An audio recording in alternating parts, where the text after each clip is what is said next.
All right, and we are live. Oh, so exciting. That is not the WordPad image I meant to open up. That is Rondal's description. By the way, the artist got your stuff today. Oh, exciting. Very cool. There's the RPG Sports Notes. All right, so hello and welcome, fellow Seekers. My name is Kurt, also known as Utter Chaos. I am the GM of the Seekers of the Lost, and I will be one of the analysts looking at the RPG sports matches that happened last Saturday, which were Team Beholder versus Team Tarrasque. And I'm Rob. I am a DM as well for a game called Eremos, The World of Sands that will be taking place on this stream. And I will also be an analyst. I also play in Kurt's campaign as Rondell Moonwhisper, Inquisitor of the Raven Queen. All right. Well, where we last left off last time, we were going over the picks and bans for round one, which is Team Tarrasque versus Team Beholder. I have on the screen here, as you can see, the stream that was played. We will not be playing the full stream, and the volume will be off. That way you get some point of reference about what the hell we're talking about here. Good. All right, so if we look at it right now, the first pick and ban was Caiaphas, who is the Cleric of Light. I can see why Caiaphas was banned. He has so much heal potential. Yeah. I don't know if that would be high on the priority list for me right off the bat, because I think I'm not sure. I guess maybe I would want to know the potential of the people I'm playing against, because some are going to be more attack based and some are going to be more defense based. If they were more defense minded, I definitely would pick Caiaphas over somebody like Grudal. Grudal to ban first, but it all depends. I agree. Well, first, I don't know. Like, I would have banned Grudal first, because as you will see later in these matches, he is such a powerful character and he is very hard to deal with. Oh God! In round two, he completely annihilated people. It was brutal. So next up we had Grudal. Grudal was banned, which we can see here on the stream just happened. Like I said, that was a great choice for a ban. If I don't see him banned first or second every single time, I would be surprised. Yeah, it's just such a high damage output, and the idea that he can shrug off so much damage, other than maybe Pobus using a psychic attack for there's really not much going on that you're really gonna slow him down. Yeah, he has such a high amount of health, and then added in all the resistances once raged. And as we can see here, you can rage turn 1 in this, and it's still viable as long as you throw yourself at the enemy. Now, depending on how the enemy plays, if you rage turn 1, throw yourself out there. Personally, I would not attack Grudal to force his rage to fail. Oh, absolutely! I'm glad you said that, because I was thinking the same thing. If Grudal, I don't know how it's supposed to be pronounced. Is it Grudal, Grudal? I heard Grudal. Okay, that's kind of what I'm leaning toward. Anyway, if Grudal raged and ran directly toward me, there's no way. I would be on a separate chat for my team telling him not to hit them, because he just blew his wad, and he's going to be stuck out in the middle with no resistances. And as long as we can get somebody between him and the Clothies, then it's probably going to be all right. That said, if Grudal really wanted to, he could use the same tactic or a similar tactic and get close and make the enemy split down the middle, because they're gonna or open up that enemy from being attacked from behind, because if he runs forward, they're gonna swarm him. But if they have a viable attack option, like maybe Shatterer or the sorcerer, or if they have a high magic potential, there's a potential there to get a really good cluster of damage going. If you're willing to sacrifice the amount of hit points, it's not the first choice, I would say, but it's definitely a choice. Definitely. All right, so first pick of the day was by Team Tarask, and they took Roll Venom the Paladin. Now, he's the Tiefling Paladin that we saw, and I believe he was a Paladin of Vengeance, I believe? I don't have the characters up in front of me. Yeah, he was the high damage Paladin. I have the characters in front of me right now, so... yeah, Roll Venom was... Yep, he was the Tiefling Paladin. I'm bringing it up right now, too. Yeah. Really high damage output here. And that's just... It just goes to show you, because in second round, he was the first one... he was the first one banned. Also, he has defensive stats, and his channel... What was his channel divinity? Oh... Sacred Weapon. That's it. He can deal so much damage with that Sacred Weapon. Yeah, definitely. And, yeah, I think that was a... I don't like this character on the field if it's a pick and ban scenario. I'm definitely going to prioritize him high on the list, but if I can get him, I'm going to take him, you know? Oh, yeah. It's just a high damage output. Real hard to hit. He also has Thunderous Smite. Mm-hmm. Did you also notice that he also has my favorite spell? Shield of Faith. Shield of Faith, that's right. Because as soon as he casts that Shield of Faith, that's a +2 armor class. That puts him at 18. Or if he's with another fighter, if he's with another warrior, he's going to bump them up too. So if he's with somebody that's got a high, another paladin, another cleric, they're rocking around at an 18. Right, and especially with the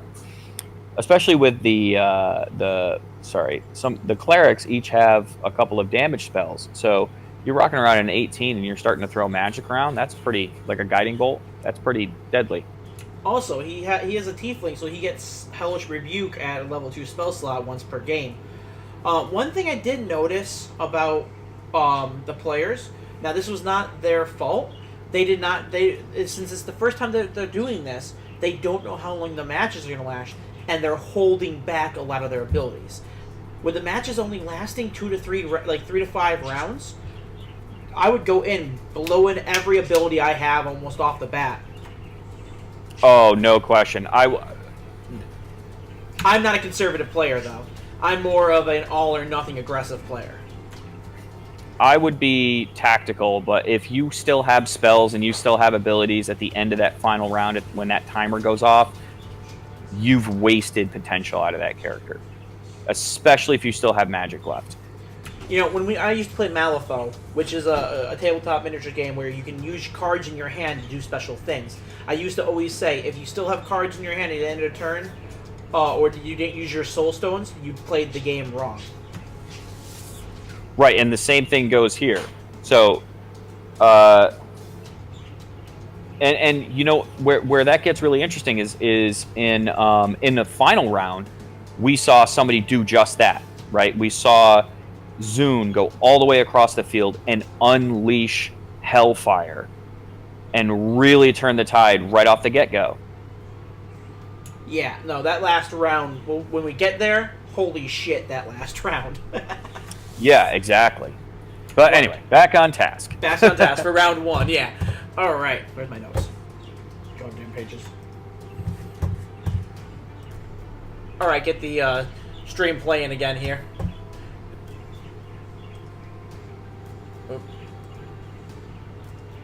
All right, second pick was by the other team. Obviously, it was Team Beholder chose Gregor, who is the other paladin. So we have 2 paladins in there now. Do you think they did a paladin, they took Roll Venom, so we'll take Gregor, and kind of did a, what do you want to call it?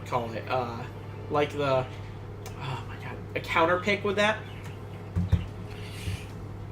I think that's what their intention was. I think Gregor is, he's just Right, because we already went over this on the first one, right? Gregor is the damage paladin. Like he has the battle axe. He only has a 14 armor class, right? He's the damage based paladin. So I think it was a counter pick, and I don't think it was a bad one. But one of the reasons I think they did that was because out of the fighters available, I think he's probably one of the better melee damage dealers that can, and he can heal himself at the same time. So he's got a lot of good overall value. He also has Vow of Enmity as a Vengeance Paladin, and he can target one person to get advantage against them for the rest of the 1 minute. And in these matches, they're not going to go 6 rounds, or 10 rounds. So that you basically get it for the entire match.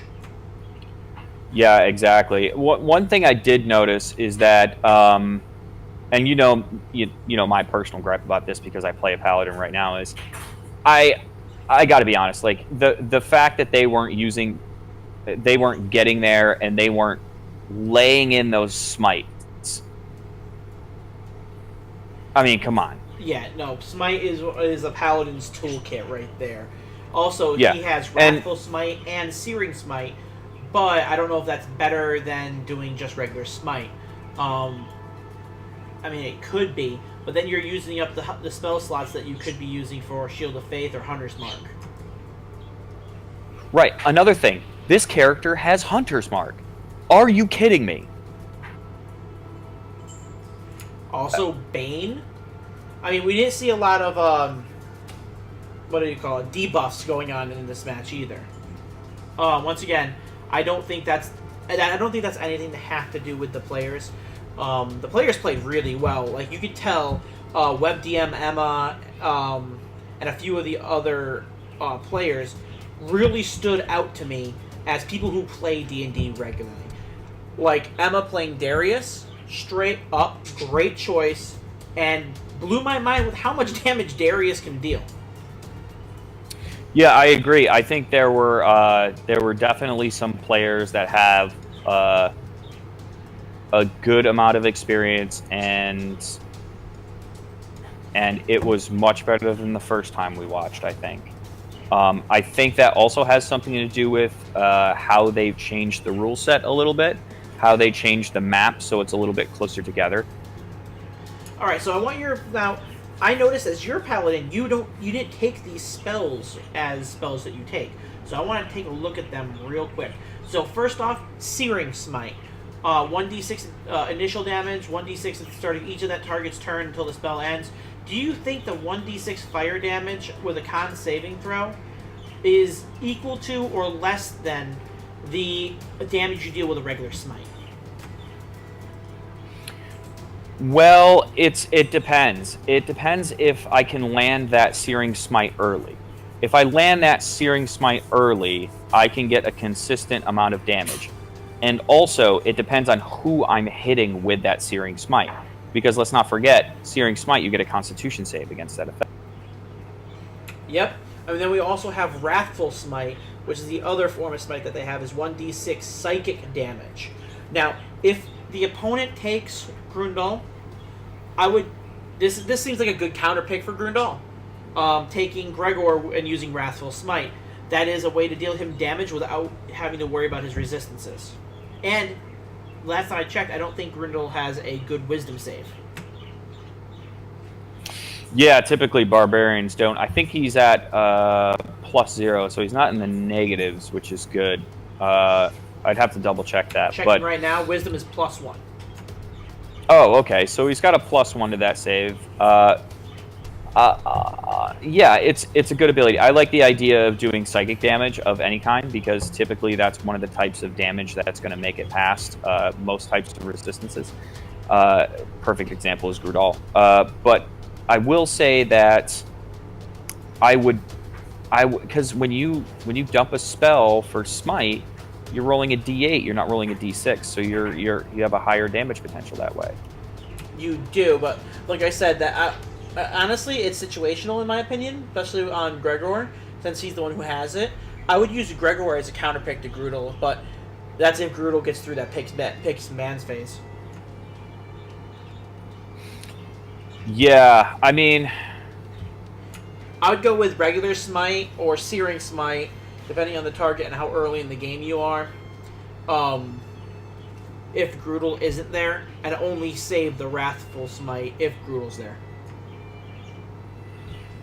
yeah, I mean, yeah, I think for somebody that's going to be running around most of the fight, so perfect example would be Reyna. Like, Reyna is going to be running away from us the entire fight. Is not going to have a super high constitution, but is going to have some constitution.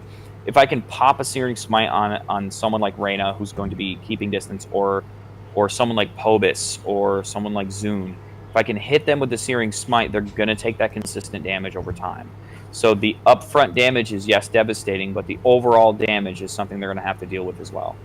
And that's going to make them try to figure out how they're going to play their character and possibly cause them to make errors. Also, if they're a caster and you hit them with that's a concentration check every time if they have a concentration spell up. Absolutely. But let's so I wanted to bring this up with you because this is something that I don't do with my current character, but I have done with other strength-based characters, is when you're playing a strength-based character and you're in a sort of arena setting like this, it's often overlooked that you can grapple somebody, because it's an opposed athletics check that typically the stronger character is going to have the roll for.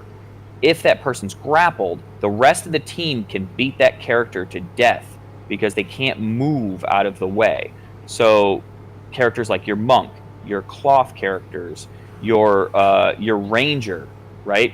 The ones that don't necessarily have the ability to fight off someone like Gregor, Groodal, some of the higher damage characters, you can grapple them and hold them in place so everyone else can kill them. Agreed. Also, with the change up of the map and with the hazards being in the center, along with the lava pool and the spike pits, you could do a push action and shove somebody into them. Exactly, and I'm glad you brought that up, because if I remember correctly, at some point in this match, or one of the matches, there was an instance where I was thinking to myself, just push them in. Yeah, especially if I believe I saw in the rules that damage from the pit, if that's what kills you, that's final death. They can't be resurrected. Yeah. Well, I think it's important that we realize that Gregor may have been a counter pick. However, he was a good counter pick. It wasn't. I agree. It wasn't a silly decision. If it was a knee-jerk reaction, it was still a good one. All right. So moving forward, we had Tarask grabbed Darius, who we already covered. I did not see that damage coming out of Darius with the Guiding Bolt and the +10 using the Channel Divinity. Guiding Shot on the Guiding Bolt at maximum spell level. That is a lot of damage that I did not see coming. Yeah, I'll fully admit that I didn't see that coming either. That was awesome. I expected to see a Guiding Bolt or two, but nothing like that. The only downside with Darius and Gregor is that they are dwarfs, so they have a shorter walking speed. That being said, in the first match, one of the first things that Reyna does is give Gregor Long Strider. Yeah. That was clutch. That was clutch because, that extra movement, it's going to get you where you need to be, especially when everybody else is moving a little bit faster than you. It's hard to keep up in those instances. I was very glad to see that. Yeah, I mean, we talked about people using their abilities on each other, and that was one of the things that I was happy to see have happened. Yeah, me too. I think definitely during our last video, like our initial breakdown of all of basically how we thought it was going to work and how it was going to go in the first match and whatnot. I think that was one of the things that we said right in the beginning was we wanted to see people handing each other weapons. We want to see people buffing each other with their spells, and not just working as a single entity, but working as a team. Because that's one thing that I think we both agree on, is that no matter what, there's probably some, really bad group picks, but generally speaking, you can have a very powerful synergy if you use the terrain and you use teamwork and you use your buff spells. I want to see combo moves being pulled up in the next couple matches as people get a grasp on the rules and grasp on the characters. I want to see the characters comboing out here. Another thing that I want to point out, Guiding Bolt cast at using a second level spell slot is 5d6, and if you use Guiding Strike, it hits it's a plus 15. You are not going to miss a target unless you roll in that one. Yeah. The other crazy part about that is that's a lot of damage that you're just gonna. Not just is a lot of damage; it's a lot of guaranteed damage. Yeah.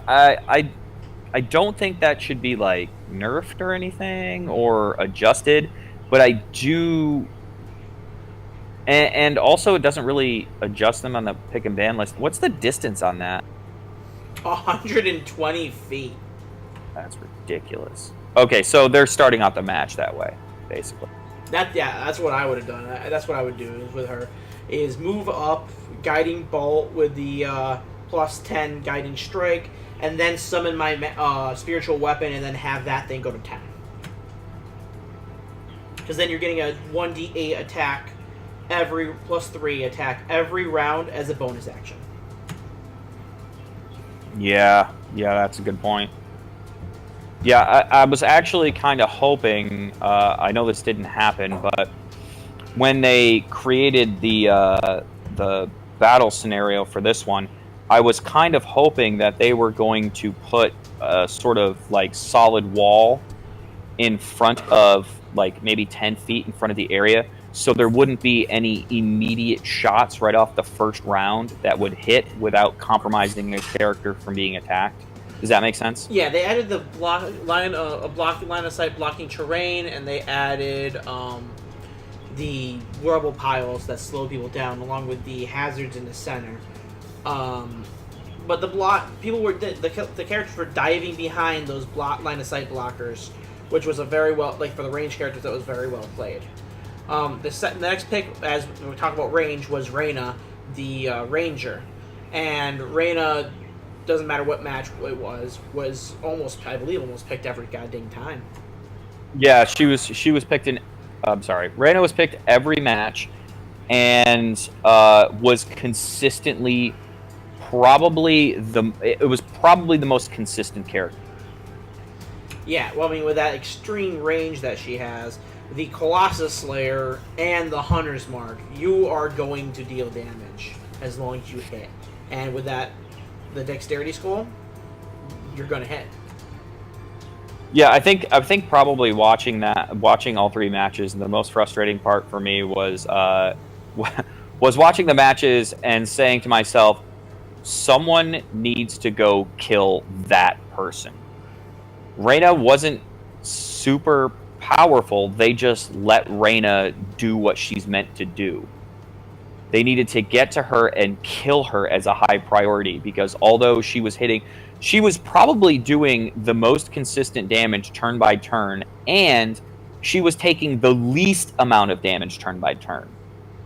Well, when you can sit at 100 over 200 feet away and not worry about it, there's not much they can get you other than a caster. Right, exactly. But the casters were prioritizing the melee combatants, when the melee combatants, they're probably going to fight each other. They're probably going to meet each other and try to play who can get better position first. You got to prioritize the people that are going to pick you apart, and Reyna was just forgotten about. And she was forgotten about every single round. Agreed. All right, so if we look at if we look at the next bands, was Kraylin the wizard and Sashir the druid. Sashir first, then Kraylin. ban Shashir. Get that goddamn druid off the field. Those are both solid bans. Just because Kralen's damage potential and his Misty Step, we've been over that. And Shashir, well, I mean, we'll get to it a little bit later, but whew. Yeah. All right, so let's you know what? Let's look at this in a different perspective here, Rob. So, Roll Venom. Who would you counter pick against Roll Venom? Against, well, I mean, if I could pick for anybody and somebody picked Roll Venom on me, I'm gonna counter pick with Grudal probably, if I can. I agree, Grudal, or because he has the fire resistance because of having the bear totem.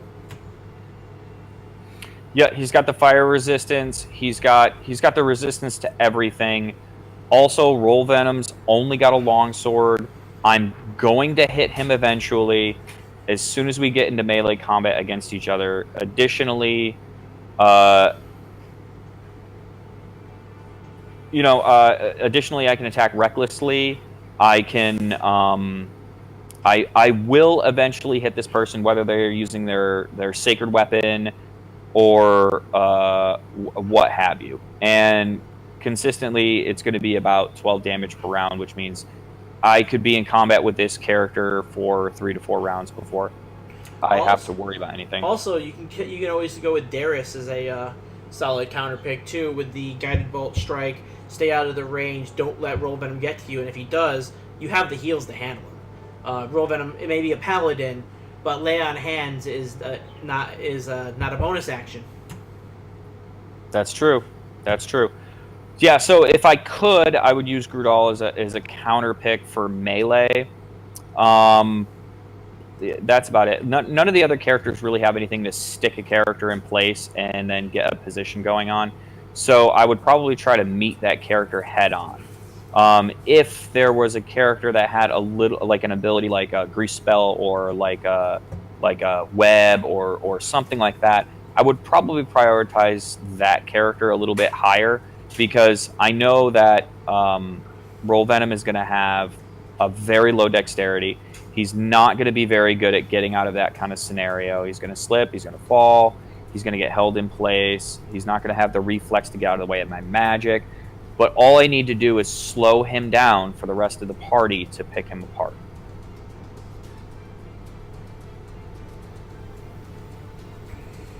Agreed. All right, so after those two bans, we had Ronan and Pobus chosen by Team Tarask, and Peter and Omri chosen by Beholder.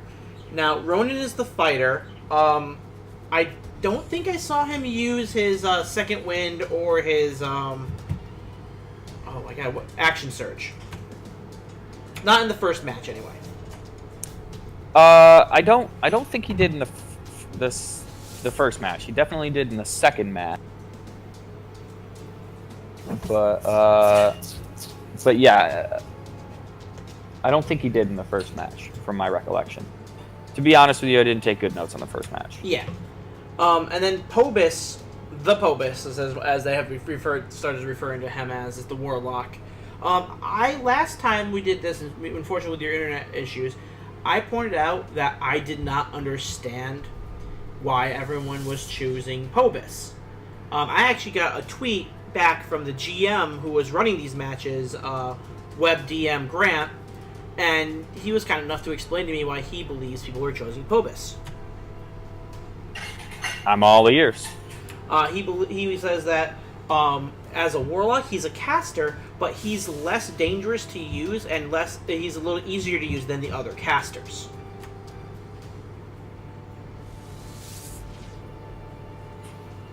Easier to use how? I'm in no way disagreeing. I'm just curious. I didn't ask him full details. To be honest with you, okay. I think he has less mechanics.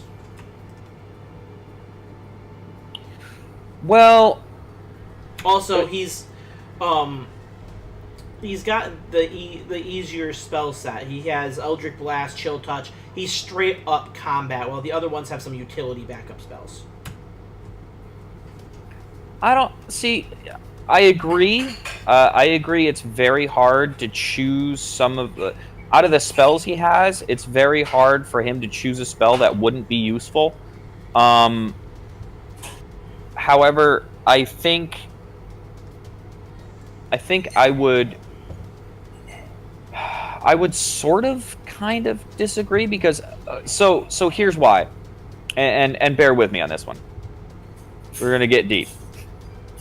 So Eldritch Blast and Chill Touch, right? Those are two of his cantrips, right?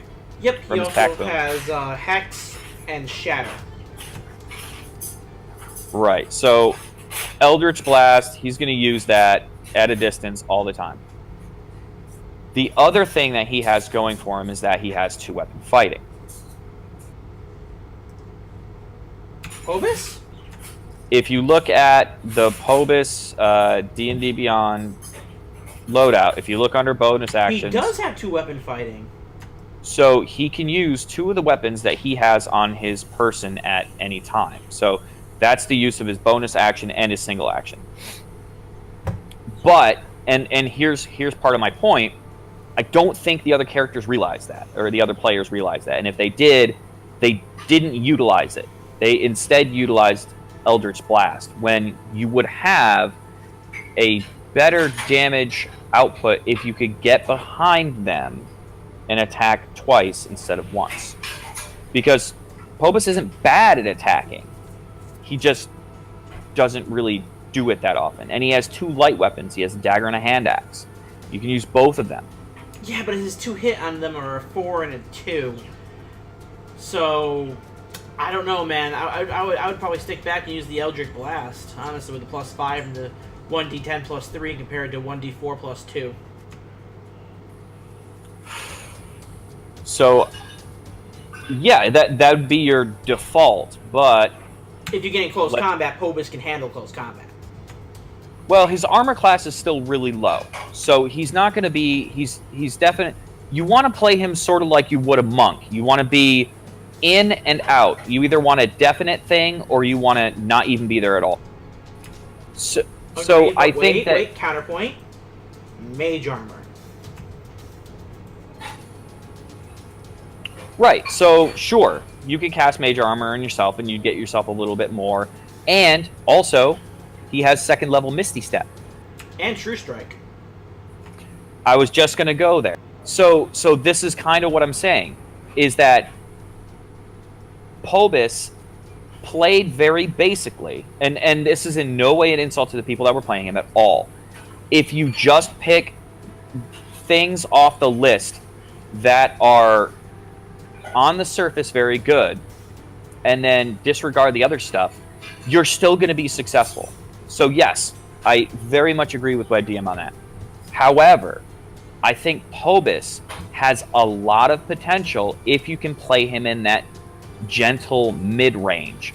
I step back, I use my Eldritch Blast, I go in, I attack with 2 weapons, I True Strike my ally, I move, there's a lot to be had with this character in not just the basic Eldritch Blast, the basic attack, but in the assist as well. He also does have Hex as a bonus action. So you could possibly land the Hex on somebody too. And then, let me see here. What's it? Deal the 1d6 necrotic damage whenever you hit with any other attack.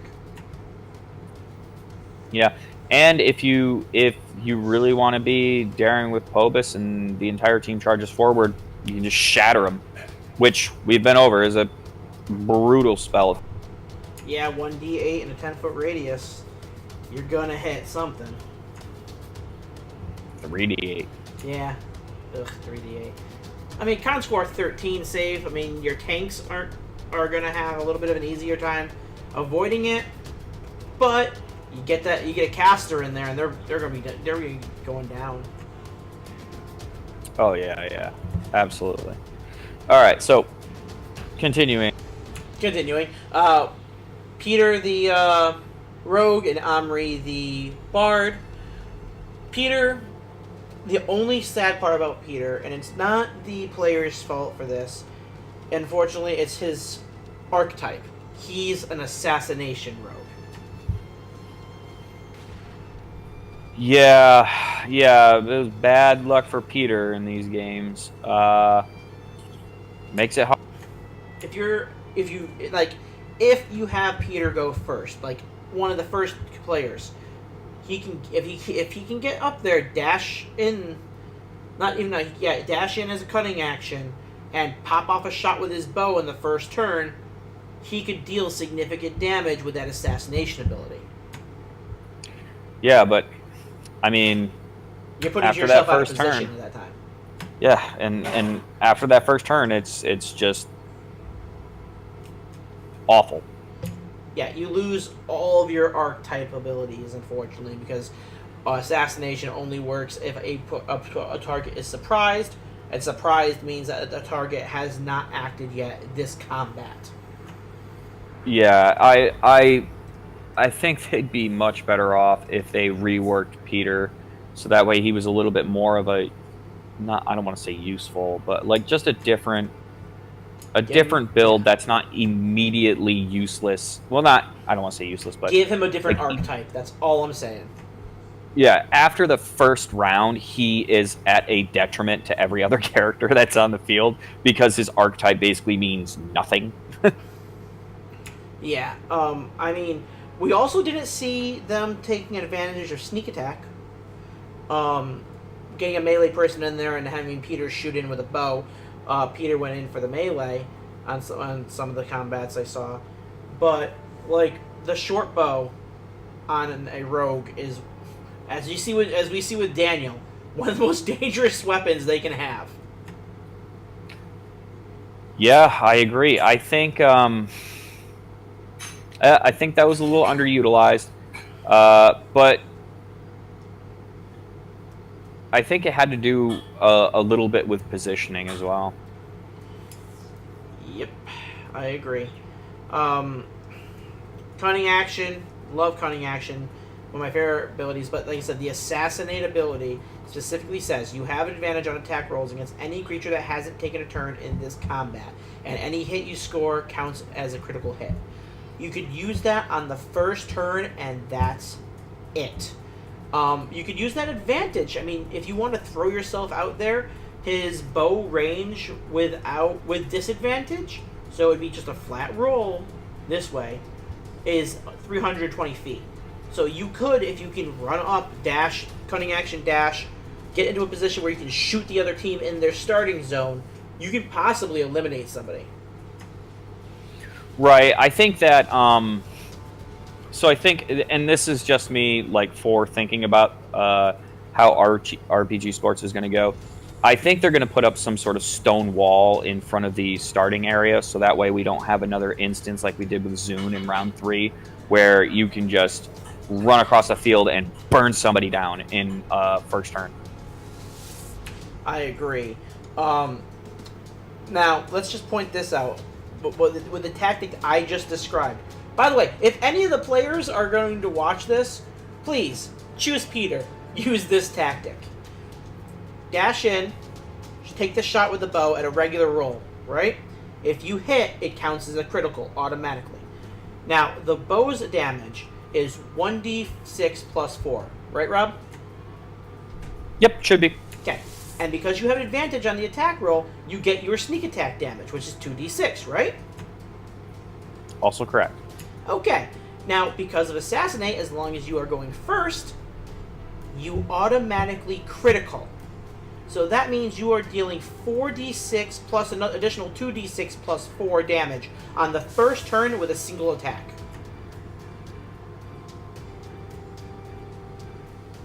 Yeah, that's brutal. It's a one-hit bang. That's it. But once that's done, you probably going to get fucking killed because you got too close. Yeah, and I don't... that's tough.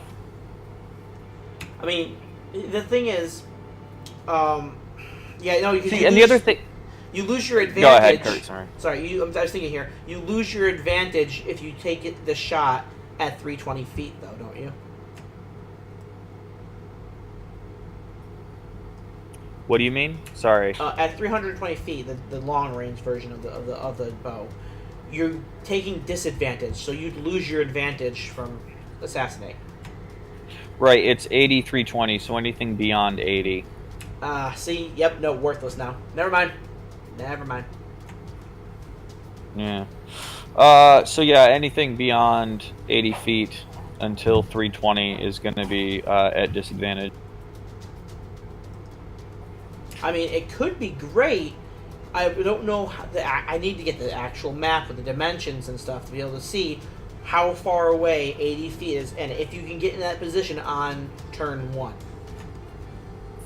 I think you might be able to. And if not, you still could cast Longstrider on him. You can't cast Longstrider and dash, unfortunately. No, he doesn't have to cast it. Somebody could cast it on him. Fair enough. Alright, so I'm going to go over my notes here real quick for match 1, and then we can go on to match 2's picks and bans. Alright, so first, kind of, like, here's the thing. People did not realize in the first match how good the dodge action is. And the rogue character, when they, on the very first turn, very first action, moved up, did not take an action, did not take a bonus action, and did not declare dodge. After this point, and from match 2 and on, anytime somebody didn't take an action or attack, they could declare dodge. Yep. I mean, I think we've all made that mistake in Dungeons and Dragons at some point, where we forget something, or we just are, you know. I think we've all made the mistake of not taking the dodge action. Especially if you've played like 3.5 or something like that, you forget to take dodge as a feat or identify somebody for dodge is usually super annoying. But in 5.0 it's a little bit different, so it takes an action to do it, which is kind of nice, but at the same time it's very limiting at level 4 because you don't have any bonus action attacks usually. Agreed. Next thing I said, my note I have here is actions went much smoother and faster than the other matches that we saw. Omri gave Bardic Inspiration to Peter in the first round. Great move there, in my opinion. I didn't see Peter use it during the match, though. If they did, I apologize. Darius used Spiritual Weapon and then immediately used the dodge action on the same turn. Obviously, Web DM Emma was an experienced player. Yeah, I mean that's a solid move, especially if you know you're going to be, trying to get yourself in a better position. Yeah, I took a ridiculous amount of notes on the first match. The Ranger cast Longstrider on Gregor, which we already talked was a great move. 35 feet on the Dwarven Paladin allows them to get in position.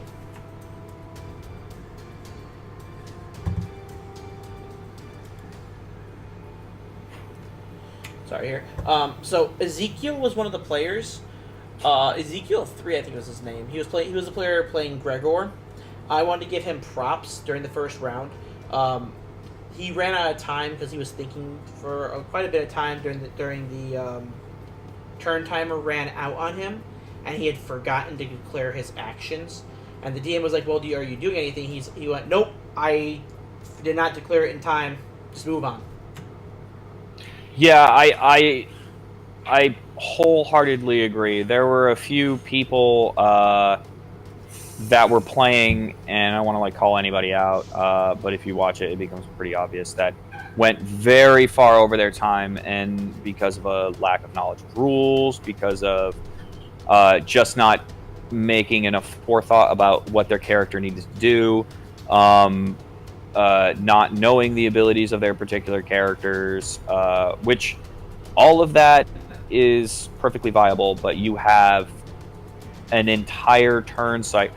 If you're the first initiative and you don't quite know what's going on, and you've never played that character before, I can understand. I get it. But as the match goes on, if you're consistently going over the turn timer over and over and over again, that should be cracked down on. Agreed. So on the first turn, we actually had First Blood drawn by Pobus. He used Hex and then Eldritch Blast on Peter. And because Peter didn't take the dodge action, the rolls were a 21 and a 10. If Peter had taken the dodge action, Pobus would not have dealt damage. Yep, and I mean, that's a pretty classic Warlock move. Hex and Eldritch Blast, yeah, you get the 1d6 plus 1d8 damage right there. So the next turn, Peter took a revenge shot against Pobus for 10 damage. Good move, I guess. Omri was hit by the guiding bolt, but forgot that she has cutting words because she is a lore bard. Yeah, I mean, I don't think... How do I put this? I can completely understand forgetting abilities for some of these characters, right? Because in one round, you could be playing a character like, Davos. The next round, you could be playing a character like Ronin. And after that, you could be playing like a Scythus. There's so much to know and so much to get used to. I agree. I mean, once again, this is the first tournament. This is the first time these players have had a couple weeks to look over the characters, but other than that, this is the start of the system. As they improve, as the players, I'm not gonna say the word more competent, but as the players have more experience with these characters, and as they see these characters for longer periods of time, they'll get used to playing certain characters or certain classes and be able to remember their abilities like the back of their hand. Absolutely. So leaving them the room and expecting them to have the little mess ups like that are gonna be a thing that as RPG sports progresses. Right now it's okay, but let's say tournament 3 or 4, I'm gonna look at it and go, and why wasn't that used? Right, exactly, and also this sort of thing is evolving. But a perfect example is as we're looking at the map right now, as we're looking at the Twitch stream, you can see the red blocked areas where the characters start. Right. Yep, I'll pause it. What I'm proposing is putting a wall 5 feet in front of them that doesn't reach all the way to the corners, but instead reaches directly in front of the characters, leaving an opportunity for them to run straight ahead around it and around to the side. So a character can't barrel directly across and fire something. They would have to barrel across and kitty corner, which would take more movement and would leave them open to an attack. So it would balance out that sort of first turn rush. Now, that being said, you cancel out everything that is Peter's first turn Hail Mary. And thus you'd have to give Peter a new archetype. Him being an assassination rogue, you can't have that wall there. If you're going to make him a not assassination rogue, then I'm okay with the wall the way it is. Though I agree, I'd like to see like maybe a 10-foot wall with a 5-foot gap, and then another 10-foot wall. That way there's 5 feet at the top, 5 feet in the middle, and 5 feet at the bottom that characters can leave from.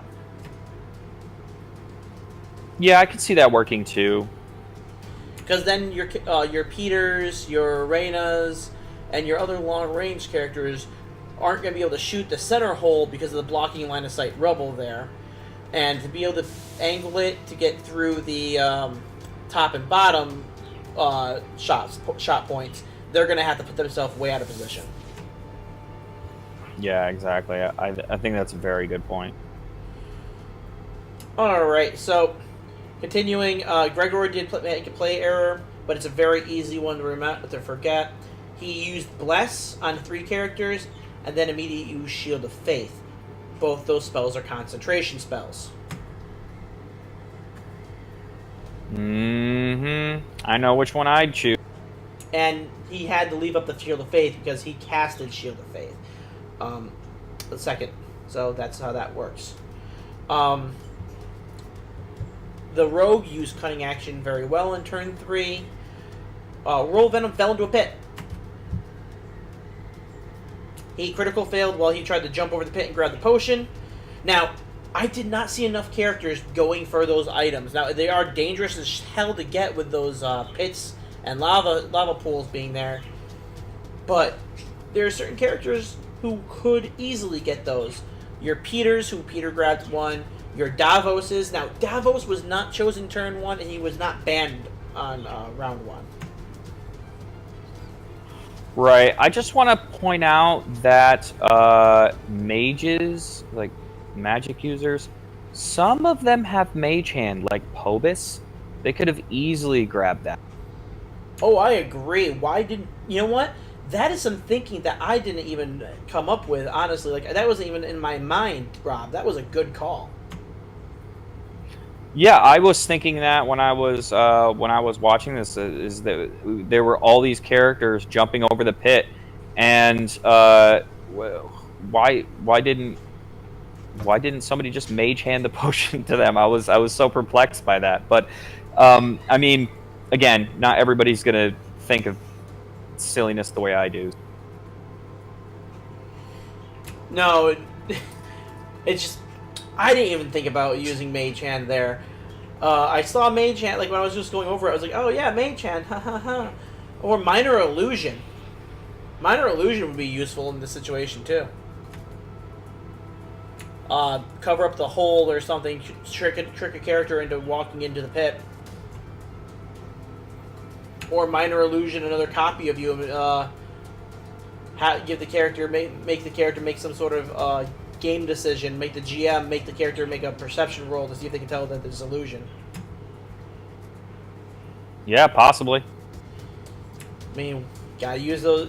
Gotta use that mage powers here. All right, so the match 1 ended with 2 kills to 0, with Tarask winning. Yeah. But I thought that was ultimately, I thought that was kind of a rocky start. I'm not really sure what else to say on that one, because I think there was the one good thing I will say is that I much liked the pick and ban scenario in the first match rather than the second match, and we'll get to that in a minute. But I think it was a very good match. There were errors that were acceptable. A lot of the characters were still figuring out how to play their character, which was just going to end up switching on some of them. But, you know, ultimately, well played on their part. They did their best, and you know, I thought it was good. It was very refreshing to see the improvements that were made. Alright, I'm trying to get to the picks and bans from match 2 here on my video.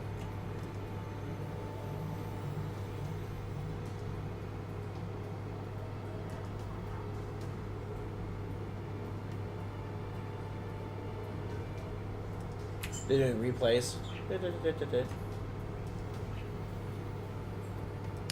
That's all right. We still accept you and all your failures here. I got so many failures.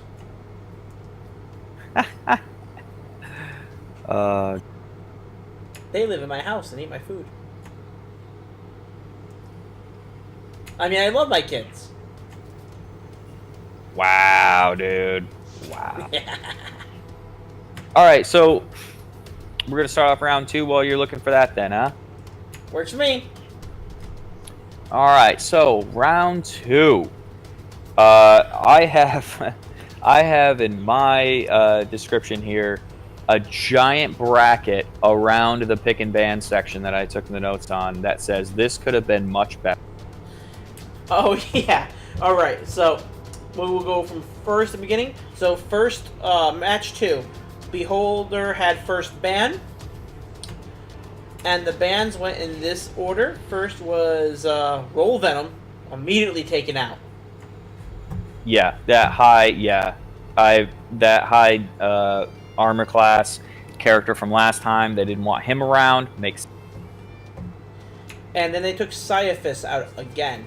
Now, Caiaphas, he has not entered the match to my knowledge yet. So I think they're afraid of how much healing he can dish out. Yeah, and he can heal a lot. But let's be perfectly honest here. He can't heal anybody until someone gets hurt. So he's definitely not healing anybody on the first turn. And so the first turn, when everybody is using spells to gain ground, he's not. He's waiting until he gets into the right position. So there's an... Hey, Rob, I think we lost you for a minute, buddy.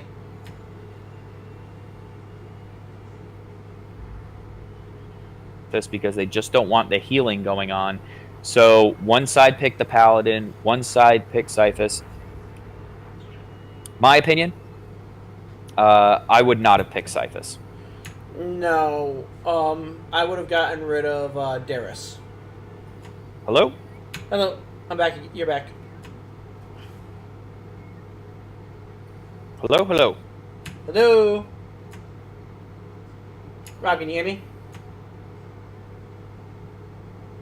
I think he disconnected.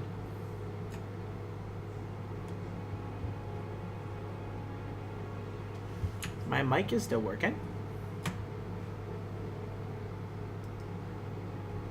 Sorry, folks, for the technical difficulties. This happens way too often, unfortunately.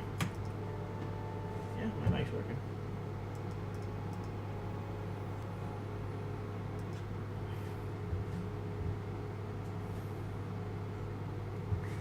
Alright, so after Roll Venom and Caiaphas, we had the first picks was Beholder taking Grunel. Grunel?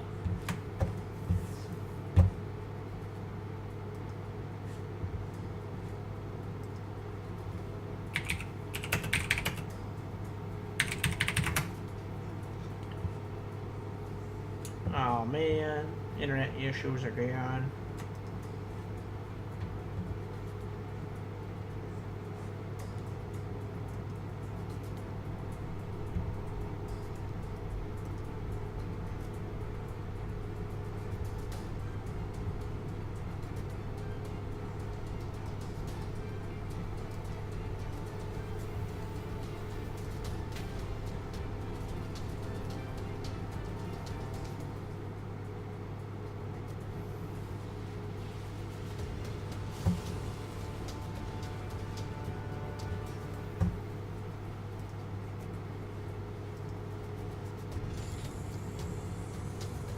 I think we might have lost Rob.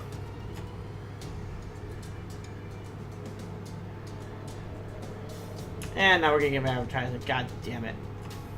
Hey, buddy. You're back. Are you there? Can you hear me? Yep, I can hear you. You okay? Yeah, I'm fine. I saw your thing went offline. No, I just popped out, popped back in real quick because I could hear you, but for some reason you couldn't hear me. Oh, weird. Oh, okay. Well, we're back. All right. So first pick of that session was Grudel. I mean, I would have picked it too.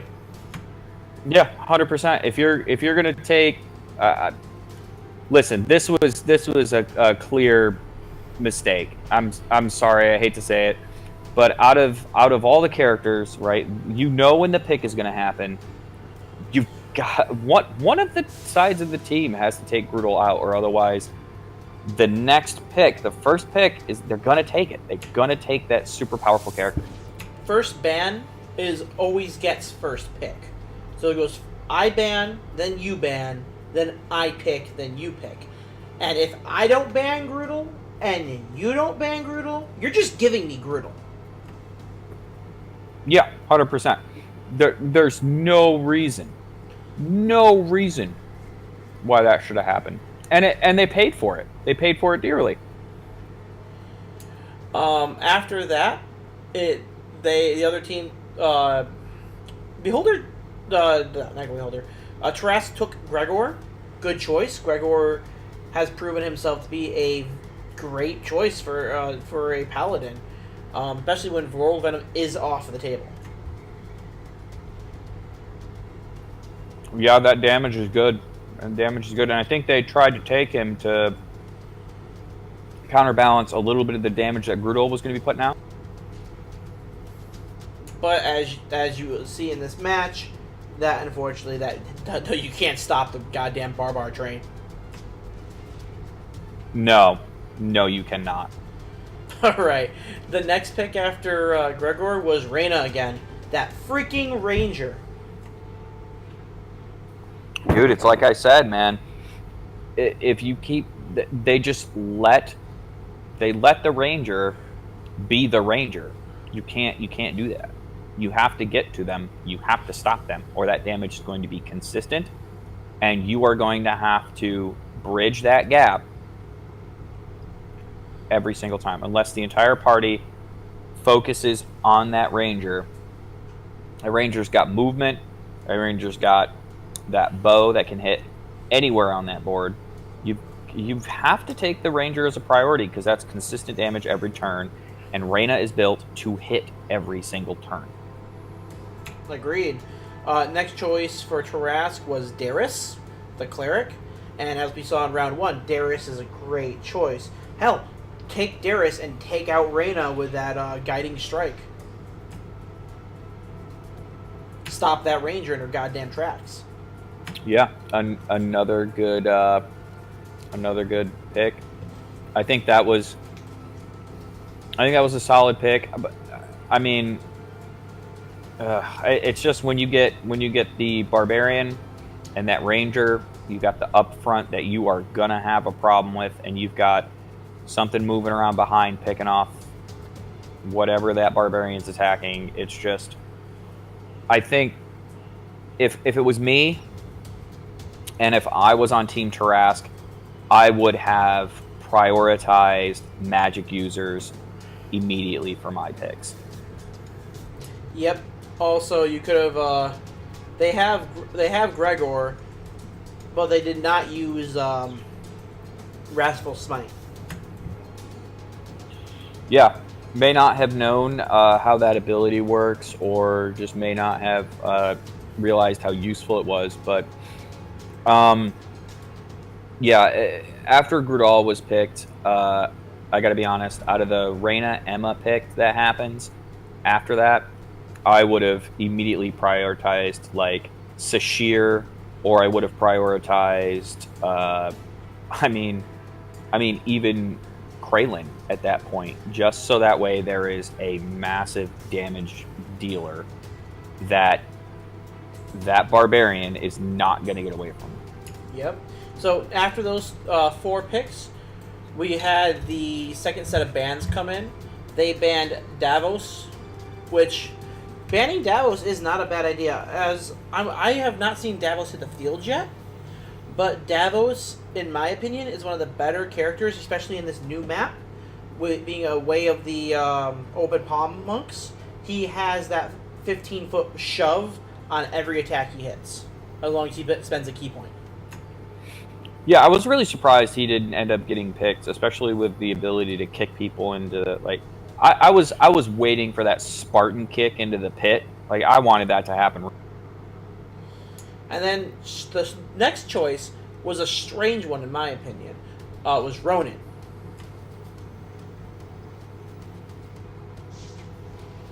Yeah, I was really perplexed by that. I think it might have been... Yeah, I even have in my notes just a dash Y. Both sides already chose their melee. Like, I literally underlined that like 3 times in my notes. At the point this happened, I was like, okay, what kind of casters are you going to bring to try to take down both of these threats? One really powerful up in your face and one far away. What are you doing? Why would you pick Ronin? Why would you ban Ronan? Like Yeah, why would you ban Ronan? Yeah, sorry, my bad. I would have banned Kraylin or Omri or Slek. Omri and Slek could debuff Brutal. I mean, one way to cripple a barbarian is to hit him with mind effects and lower his efficiency. Yeah, absolutely. Alright, so the next pick was Peter. Now, this was by Team Tarask. They chose another melee character when the opponent has the resistant barbarian. I like Peter, don't get me wrong. Peter is a good character. And he has great abilities. As I've pointed out, you can do that quick snipe. But when looking at the other team having Grudel and Reyna, I honestly think Peter was a bad choice. Yeah, no, I'm gonna be a little bit more brutal. I'm just gonna come out and say I think this was a fucking stupid idea. I don't know what they were thinking. Peter is by far and large the least powerful melee combatant. Even with Davos banned, you don't need that much up in your face. You need other options to deal with Grudel. That's number one, first priority. You let them have the most powerful physical melee combat character out of the entire scenario right now. So you have to immediately prioritize taking care of that. No question. And you're going to pick Peter? You're going to pick Peter. Peter? Really? No. I'm sorry. I think that was a very, very silly move. And I apologize for being so robust about it. But that was... When that happened, I couldn't even believe what was going on. Yeah. Them getting Grudel and not having the options to take down Grudel is what cost Tarask this match, the match number 2. Yeah, I mean, and it came down to the fact that they really didn't pick somebody that they really didn't like. Peter was the weak link in the entire chain. Like I'm just so baffled. Yeah. So baffled. Gregor, great choice. Darius, great choice. And their last choice, which we haven't gotten to yet, was Popus. Popus is a good choice in this situation. But you could have had Sashir at that point. You could have taken Zune. You could have taken Kraylin, Omri, Slek. Literally any of the other characters that were unchosen at this point was a better choice to me than Peter. Yeah, 100%. That was the only thing that I could think is that character is comfortable playing rogues, and that excuse is just not good enough. Just simply not good enough. Sashir should have been the pick in Peter's spot. No question in my mind. I agree. If they would have taken Sashir, then what it looks like to me is they have a paladin, a cleric. They're looking for a secondary melee combatant and then another caster. Because they went melee, caster, cleric, which is kind of a caster, melee, caster. So, take Sashir. Bear Sheer all the way. Yeah, and it's going to be able to soak that damage. It's going to be able to... As a matter of fact, if they had picked Sashir to counter Grudal from the start, they would have had a lot more room to play with. They could have made different decisions as they went down. Because, honestly, Sashir can stand with Grudal for a little while and not... And the damage is going to be able to be mitigated.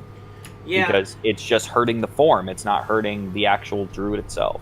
I agree. I mean, for your tanks in this format, Grudal and Sashir, in my opinion, take the top 2 slots of melee tanks. Absolutely. Alright, so speaking of Sashir, Sashir was the next pick for Team Beholder, and they locked in that druid, and I went, oh no. Yeah, when they so again, I can't blame them for choosing what they chose. So this team that Beholder has at this point, like that is worst case scenario. If you're playing against that is just you've given them every ace in the deck. You've got a character, because Zune can fire a Hail Mary attempt at just an obscene amount of fire damage. You've got one of the only characters that can resist fire damage on your side. You've got the Ranger, who's going to stay back and stay slippery the entire time, and you have both the tanks. You have all of the tanks. Now, you know one of the smart moves I saw here that didn't occur to me until just now? Beholder's first ban was Roll Venom. The only other character with fire resistance.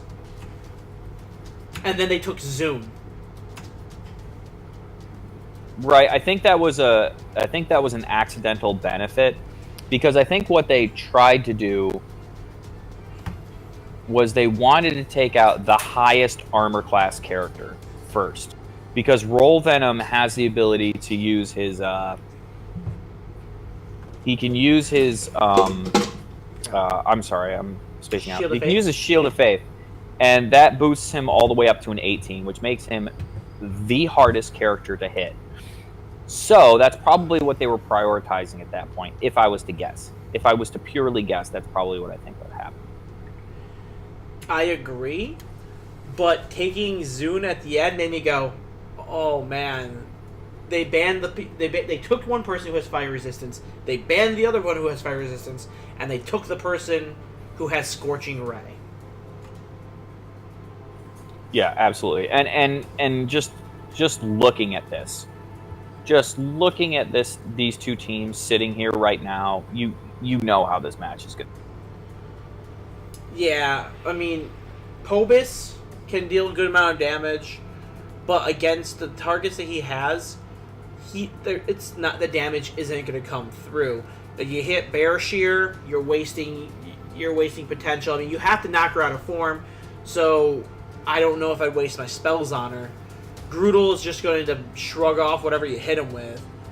Reyna is going to be on the opposite side of the goddamn board, keeping as far away from you as possible. I mean, if I was playing Reyna, I would be staying away from the other casters and such, and picking off the melee people. Let the other casters pick off the casters, let the melee people handle it. But I would use Reyna to ping off melee people. Oh yeah, absolutely. Because that's one of the ways that Reyna is going to be picked off, right? An inexperienced player is going to look at Reyna and say, "Oh, I'll go kill that squishy over there."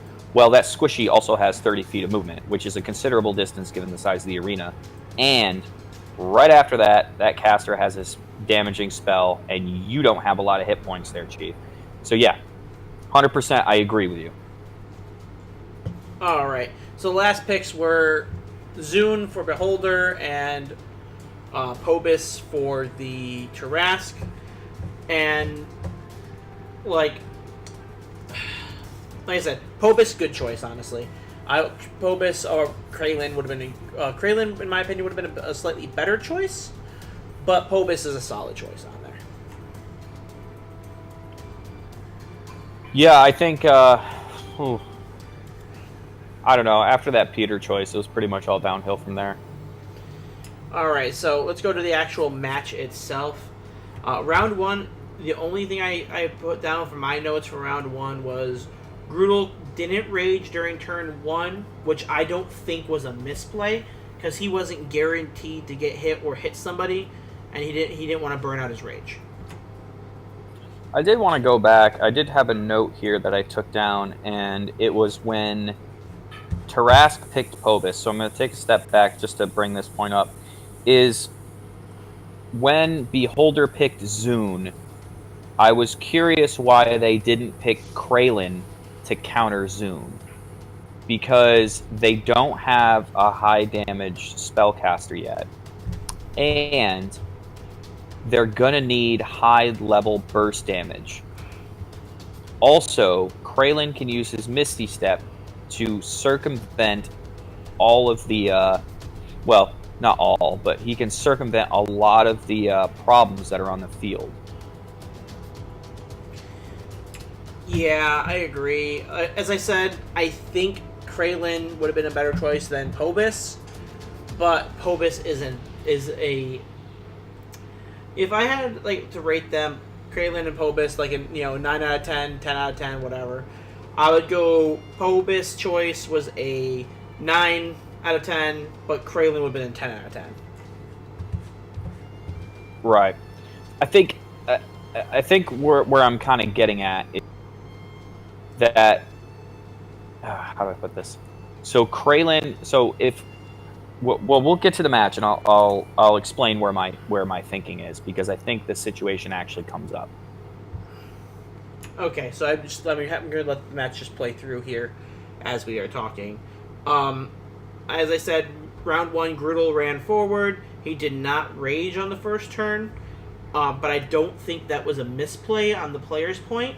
I think that not raging was because he couldn't guarantee damage, and he couldn't guarantee he was going to get hit. Solid move. I 100% agree that was probably one of, like we've said, if you really wanted to get messed up, that's the way you do it. You walk forward and you make that mistake. But what happens here, if you watch, is first turn, one of the characters walks forwards and shoots Grundle right in the face, first turn, and he doesn't have his rage up, so he takes the full damage.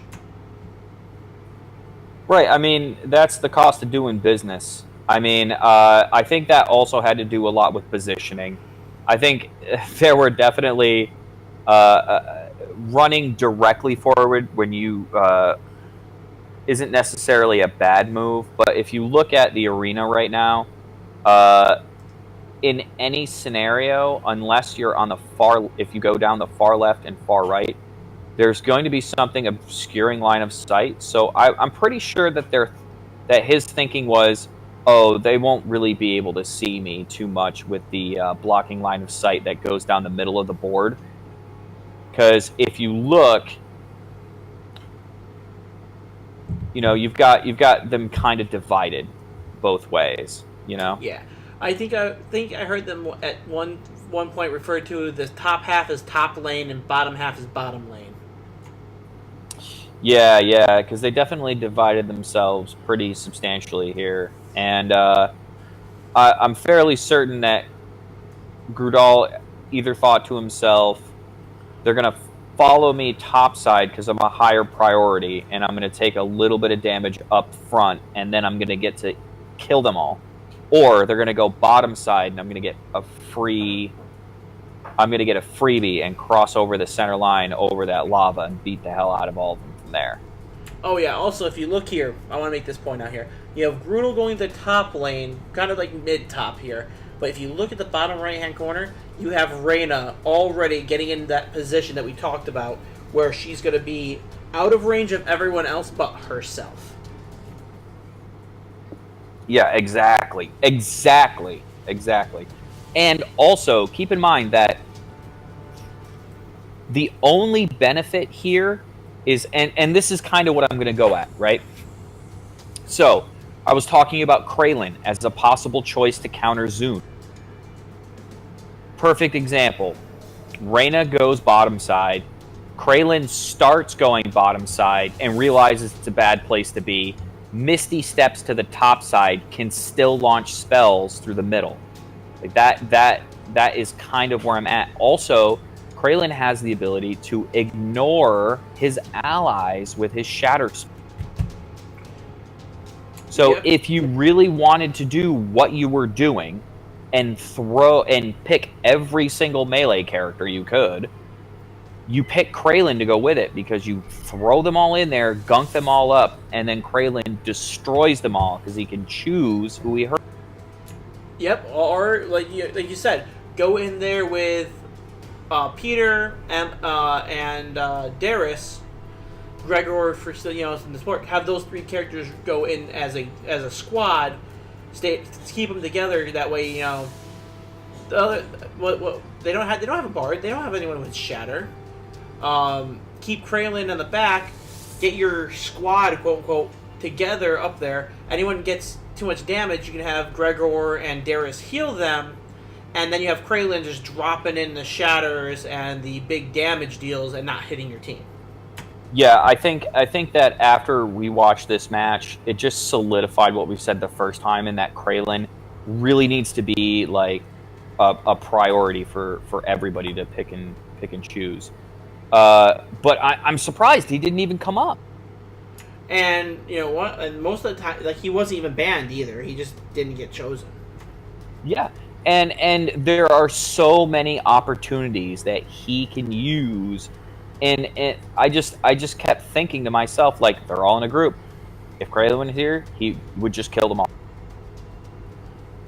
Anyway, Yep. So I have here round 2.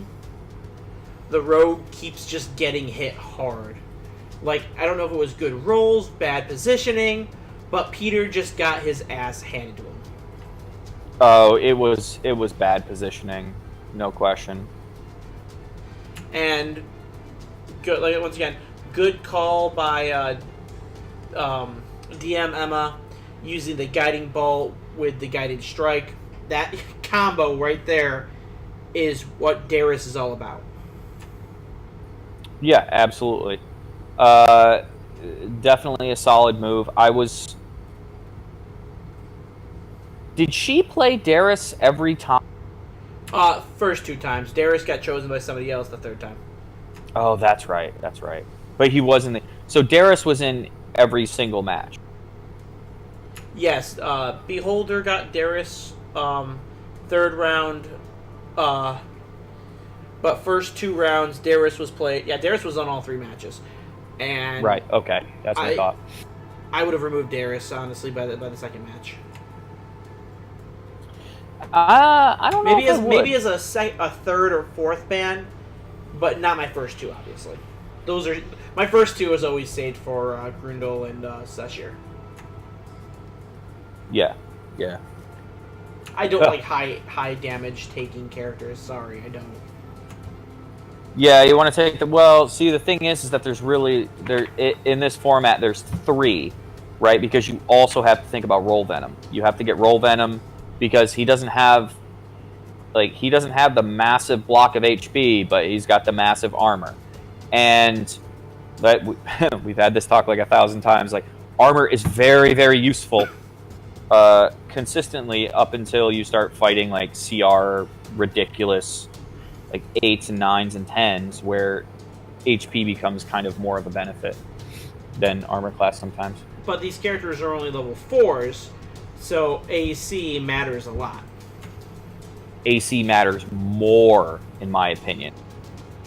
Because think about it, the average character, right? So let's Has a +5 or +6 at this point in time to hit.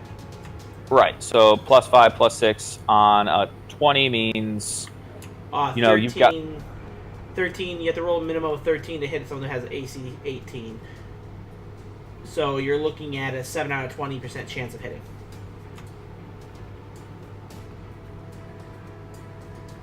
That's not a that's terrible chances. That's the odds are definitely against you at that point. Yep. And that's not including dodge and Dodge. other variables. Everyone was using dodge after that first round. Yeah, I'm happy to see that.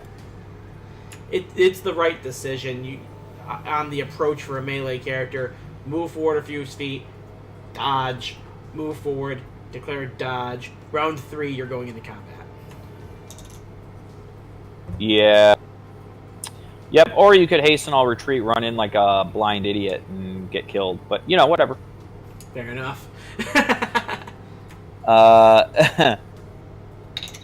Alright, so the 3rd round, I had Grudel hits for 16 slashing, showing just how much damage Grudel can deal with a single attack. Yeah, he can do a lot. He can do a lot non-crit, and it's going to be consistent. His bonus to hits one of the highest as well, I believe. Now, Tarask made the mistake of grouping up in front of Reyna, and Reyna did Hail of Thorns, a Hunter's Mark, and a shot with the oh my god, Colossus Longbow. Slayer, Yeah. and just longbow damage, and took Peter down Yeah. instantly. Yeah, I mean, whew. Like I said, I think that was a bad positioning mistake. Uh, I definitely, as a as a rogue, if you see everybody going one way, you don't want to go that way. Yep. I also have down here that Bear Shear took down Darius with a cross stripe. And then Pobus misplayed. I had Pobus attack the bear instead of attacking one of the other players in the late match. Now, early match, attacking the bear is a great idea. Because if you can get make her pop form and then the rest of your team lays into her, you can take Sashir out. But late game, there's no point attacking the bear. There is no point attacking Bear Shear. Right, yeah, because you're just not going to make it through that form at that point. You have to prioritize the druid early. I did like where Pobus cast Shatter on Grudal. I thought that was an awesome move. That was early in the match. Kind of looking at my notes right now as well. Yeah, and Gregor is cursed, and Gregor had rolled so many nat ones. Yeah, that was pretty depressing. It didn't help that one of the early moves they tried to use Bless and Thunderous Smite in the same round, which was a mistake. But you know, it is what it is. Yeah. Because Peter eventually got taken down by Zune. That's match 3. That's match 3. Oh, that's match 3. I'm sorry. Yep. So we're gonna head into match 3 now, anyway. So yeah. Beholder took match 2. Yeah. I thought. How do I put this? I feel like the presence of Reyna should have made them think a little bit different. If you look at the positioning of Reyna and the positioning of the other characters, they simply stand on the side Reyna's on and get picked apart by the bow. That was not where you want to be. You want to be on the other side of that thing that blocks line of sight. Yeah. All right. So let's look at this spot right here that the official analysts are looking at here, with Bear Shear being next to Gregor, Grundle being right there, and Peter being knocked out along with Darius being knocked out. Bear Shear could have just tackled Gregor into that goddamn pit. Oh, 100%. This is exactly what we were talking about, right? This is where the shove action comes in. That's a fucking bear. Yes, it's going to win the athletics check. It's a bear. Also, Grundle has advantage on strength checks and athletic checks while raging. I think the players were forgetting about the environment a little bit in these matches, and that they could have just shoved people in the pits. Fucking 300 these guys. Yeah, and you're talking about two characters with very high strength that could have just started shoving those other characters in the pit as they were trying to hide. Meanwhile, they're getting picked off by Reyna on the other side of the board at the bottom side. So this was a very bad scenario to get caught in for sure. Also, look how close they are to Blue Team's deployment zone. Bear Shear is 10 feet away from their deployment. Yeah, that should have. How'd they get so deep? Well, it's also just a small area, right? Like, if you look at it, you've got only a 10-foot gap between that wall and that pit. And it's just a narrow area to deal with. I don't want to fight I don't want to fight a bear and a freaking barbarian in a I don't want to fight him anywhere near that pit. I don't want to fight him at all. Why would I put myself in that scenario? I do like, if you look at the top, you can see where Pobus is. That's a choice spot for Pobus to stand in. I'm being sarcastic, actually. We shouldn't even see his name. Now, another thing that I was wondering is, now, if you were in Team Tarask situation, you've kind of botched the picks and bans. What I would have done is baited Bearshear and Grundle out, or at least kited them and attacked them from range the entire time. You have the guiding bolts. You have Pobus. You have Peter can use his crossbow. And oh my god, their last person was Gregor. Gregor is not a long range person, but he can be supporting the team with Bless. I would have baited them out and kept them at a distance. You don't want those two in close range with you. Right, exactly. I agree. I'll just add one thing to that. I would have gone top side. I would have gone in a very large arc. I would have made a giant circle because that would have drawn Reyna closer, so that way I had the potential to attack her. And the entire time I would keep the group I would keep that blocking line of sight between me and Reyna, so that way Reyna has to move to be combat effective. When that happens, immediately prioritize Reyna. Get her out of that fight, so that way you don't have an extra factor to worry about. Or you can actually do the not the opposite, but basically kind of like the opposite idea. When you saw Reyna go south or Reyna goes north, you go the opposite and start baiting the melee people that way. Get them out of Reyna's covering fire. Yeah, exactly. So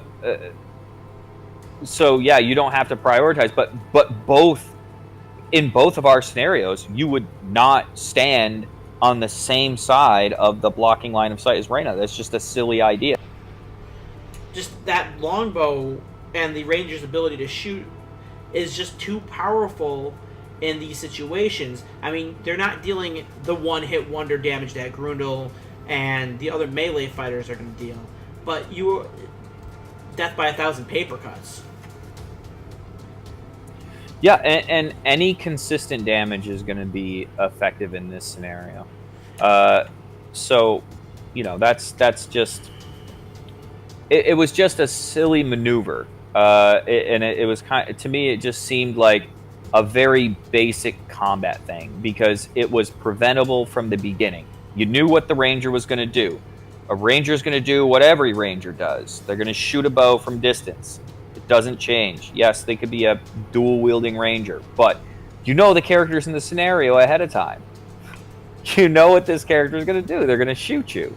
So you don't stand on the same side as them. You get something between you and them, and then draw them out or neutralize them altogether. All right. So moving into match 3 here. We got first pick and ban is Tarask. So Tarask has, first pick, in my opinion, is an advantage. First pick and ban has an advantage. Oh, no question. So first ban, straight off the bat, they obviously saw what we have been seeing this entire time, and they removed Grundle. Oh, yeah. So they made the smart move, is what you mean to say. Yeah. Well, they also... So Tarask got rid of Grundle, and Beholder got rid of Roll Venom again. Right, so that's taking out... 2 out of 3 tanks. Yeah. That's taking 2 out of 3 tanks out of the game. Those are the two, in my opinion, I think Saashir is better than Roll Venom, but that's also going to depend on scenario. So yeah. I think Roll Venom's a very good choice for ban, but again, I would prioritize Kraylin higher than I would prioritize Roll Venom. Now, I got a little confused there. First pick, they prioritized taking Ronin. Yep. Ronin, the fighter. Now, you literally have any character you want. You could have taken Saashir. You could have taken Reyna from them. You could have taken Caiaphas. You could have taken Zune. Kraylin. You choose Ronin. Yeah, they could have even done what they did before and picked Gregor, and still it would have been an okay pick. But Or Darius. Give WebDM Emma a 3-game streak of Darius. There was no misplays with Darius, but they chose Ronan. yeah, and I think Now Ronan's not a know. bad character, but he's definitely not my top pick.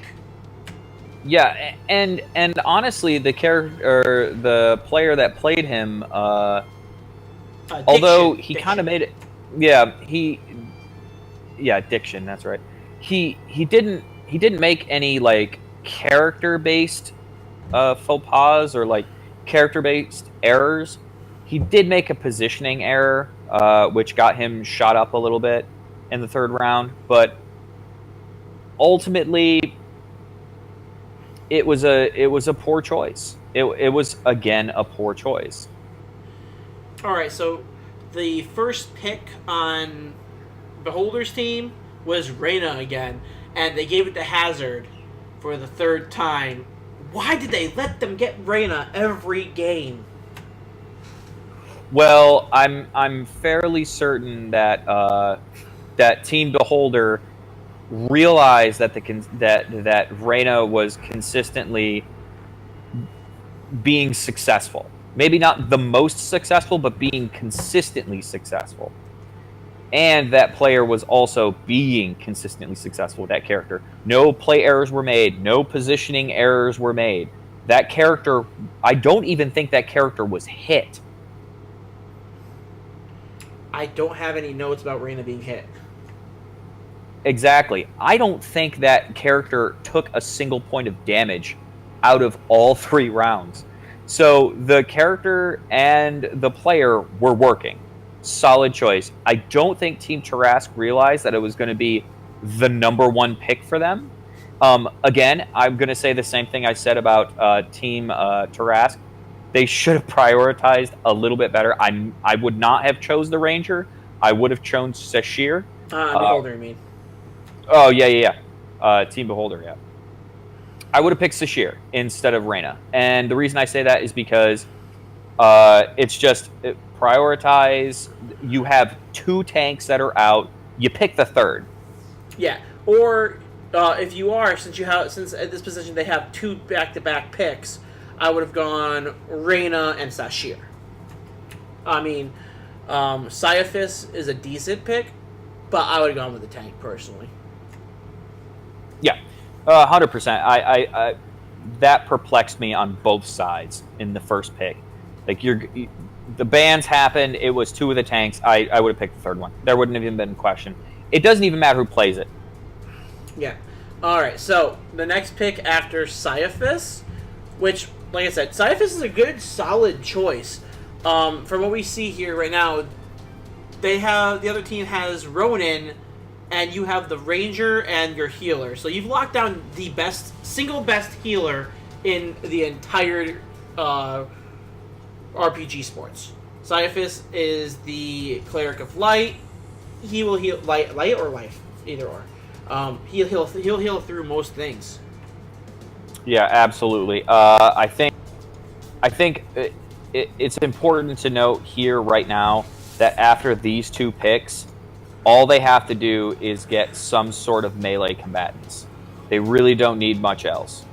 And they could go with an additional power caster or 2 power casters like Kralin and Pobus, Kralin Zune, Pobus Zune, and Zune make and it work. Zune and what? Sorry. They went with their entire team was Raynor, Caiaphas, Zune, and Darius. Now that setup there is 3 power hitters and a healer. Yeah, I mean, but Darius is a cleric, though. Yes, but Darius has the guiding bolt with the guiding strike. And now, Darius is not the healing cleric. Darius is the war cleric. Right, but war clerics can still heal.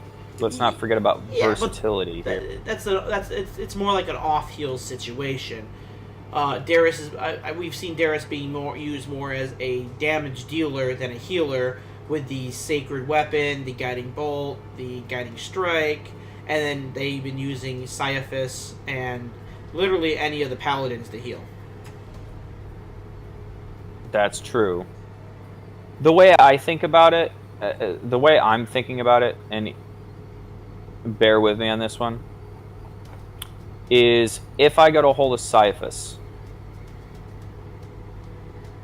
the next one I would pick is, well, obviously the fact that Saashir didn't get picked at this point is still a little bonkers. I'd probably, if you could make a team that replaced Darius with Saashir and have that same team on Team Beholder, well, they got Darius as the last pick. So right now, if we're looking at the screen, they chose Reyna and Caiaphas. The other team chose, in response to Reyna and Caiaphas, they chose Gregor, which that is not a bad choice in my opinion if you have Reyna and Caiaphas. But I still would have picked Saashir because Saashir was still on the table. Yeah, absolutely. If they're going to go with a healer and a ranged person, and I've already chosen my melee person, if I'm going to go melee hard, I'm going to go goddamn tanky, and I'm going to take the bear. Or taking Kraylin, or Zune to counteract Reyna. Yeah, I mean, I think so while I was watching, I couldn't help but think that some of the choices that were made were also made for the comfort of the player, and I can completely understand that. But what makes me think that's an inaccurate statement is they gave Caiaphas to Sour Kool-Aid, and from my recollection, he went over time almost every single turn he was up. Also, which means, wasn't he the one who tried to persuasion to tell his own teammate to stop fighting? yeah, it was something like that. But my point is you don't give you don't give a spell list to the guy that takes forever to make a decision on his. Yeah. Now, you could have handed me literally any character on this list, and I would know their basic abilities. Give me 5 minutes to look over their character sheet. I'm good for the rest of the match. The only ones that I've never played personally would be the Bards. I haven't played a Bard in 5th edition yet. And the Warlock, Pobus. I've played every other class in 5th edition at this point. Yeah, the only one I haven't played is Ranger, and that's because Rangers are bad. Rangers are supposed to be bad, but Reyna's just bringing it home, with that consistent. They're bad in the general D&D terms, but in this, they're actually good, which baffles my mind. Yep. It just confuses me so much. Alright, let's continue. Oh dear God. Alright, so the next bans were Davos and Saashir. Solid bans. Honestly, both of those are solid bans. Saashir should have been banned earlier or picked earlier. I don't know how she got through that pick phase. My brain hurt. I mean, I'm telling you right now, if Davos gets on that field, the first time he gets on that field, he's going to be banned from then on. Like, they won't let him on the field right now because they're afraid of what his potential is. I think once he gets on the field, they're just never going to allow him back on. I don't. I mean, I don't know, because if I don't know, we can talk about that a little bit later. I got a couple of things that I would disagree with. That I like with. monks, damn it. If Reyna was on the field and they let me have Davos, oh, I'm picking Davos. As soon as Reyna's on the field, I'm deflecting missiles, baby, all day, every day. Oh, yeah, no. You know what? That is a valid point. When they took Gregor, they could have taken Davos, and I would have put Davos in Reyna's way. Oh, especially if Reyna's been consistently kicking my ass the whole time. Oh, absolutely, I'd pick that monk. I'd deflect the missiles and walk that monk down and watch him panic attack as I punch him. And then after you take out Reyna, you can head back towards the center of the map and start shoving people in pits. Yeah, I wouldn't really do that though. With the monk, I would. Way of the open palm, sir. I think you could do the. Oh, that's right, open palm. Oh, Jesus. Just yeah, I forgot all. Key strike into the pit you go. Yeah. Oh God, it's like Kung Fu Hustle. You just be knocking people all over. So Beholder takes Zune, and at this point, they take the Taraz takes Pobus again. Now, honestly, I think, you know what? I believe Madmorph played Pobus every single match. Which is good. I mean, Pobus was doing consistent damage. Pobus was all like his positioning was good. I think he was a good pick as a player for that character. I personally believe that Kraylan is a better pick because Kraylan just simple outright does more damage. I think, you know what? We discussed this earlier. I think it was a player pick. That player knows Pobus. That player understands Pobus. So that player took Pobus. You might be right. That could be very valid.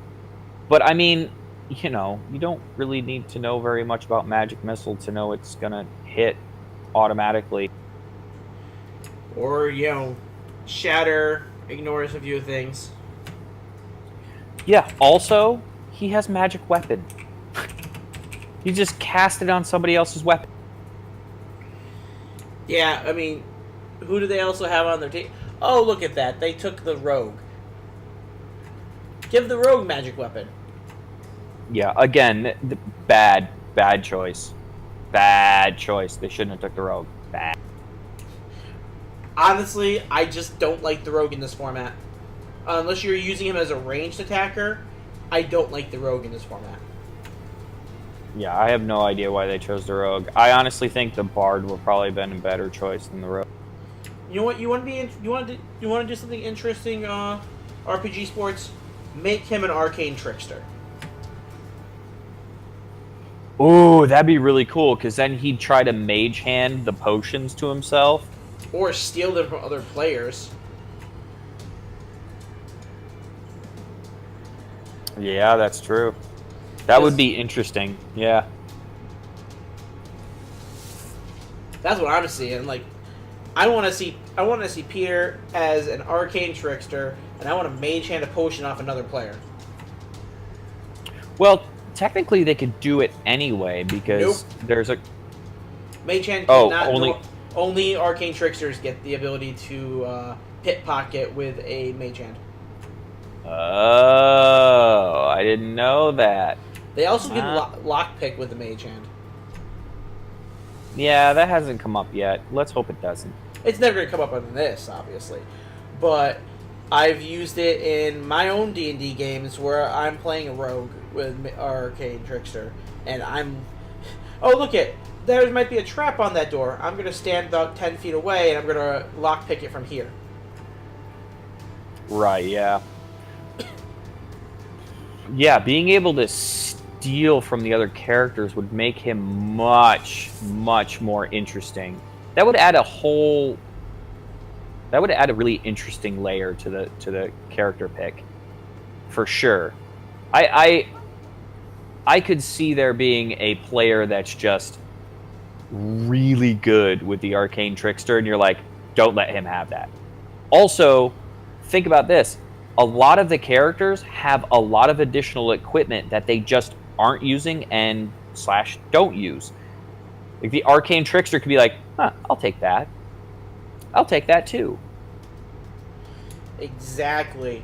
Oh man, once again, things to look forward to in the future, and I'm gonna totally message them that idea because I think that'd be great. Yeah. Send them a timestamp of this. But anyway. Straight. All right. So last pick on the Beholder team was Darius. So Beholder ended up with Darius, Cyphus, Zune, and Reyna. And Trask ended up with Ronan, Gregor, Pobus, Peter. Yeah. And you took far more notes than I did in match 3, so I'm going to let you lead the discussion in match 3. All right. So do we want to do this like turn by turn like you did, or you want to do kind of like a overall good points bad? That is up to you, sir. Like I said, you took you specifically took the most notes about match 3. Right. So I think what I'll do is I'll kind of go a little bit into detail about like overall things that I liked and I didn't like. I think that's probably the best idea for me. So let's start right off with what happened right at the beginning of the match. Right at the beginning of the match, Zune goes straight across the field and quicken firebolts with a scorching ray. Yep. Huge amount of damage. We have that on screen literally right now as we talk about it. What a phenomenal play. And this is exactly what we were talking about, why that little stone wall would probably help out this particular arena. But honestly, this was obviously thought out. That she knew that this could happen. And let's 100% honestly, it took that character out of the game. I mean, another thing, like, why wasn't Peter doing the same kind of things this entire time? Peter could have been pulling the assassinations at the start of each match, the same way Zune just did. Right, yeah. I'm a little perplexed by that myself. I think maybe it's because they didn't realize how they would do that, or they just didn't have somebody who's experienced in doing that. That being said, moving on from there, I mentioned that it was very good. Ronan moved forward, took the dodge action, knew he was going to be in melee combat. Later on, I feel like he didn't position himself very well, but the next thing after that is Cyphus used Guiding Bolt.